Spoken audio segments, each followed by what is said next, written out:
Hey guys, welcome in. Today we are drawing a snowflake step by step. So I got my little detail here that we are going to start off. This can definitely inspire. There are so many different snowflakes. Each snowflake is unique and individual to yourself, so you make whatever that you want. So about the size of your hand in the middle. Start out with a giant X going from one side to the other.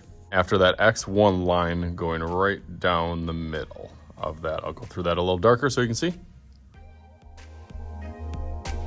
That looks good. And for this simple one, you can just do a V on each edge or each corner. Go through that quick.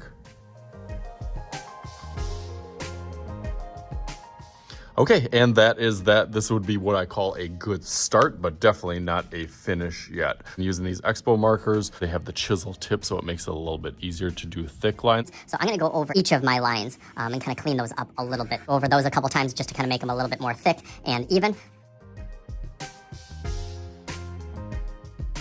Okay, nice, that looks a lot better now, but I think it's not quite finished yet, so I feel like we need a little magical power. So let me take my other snowflake and make a little magic happen.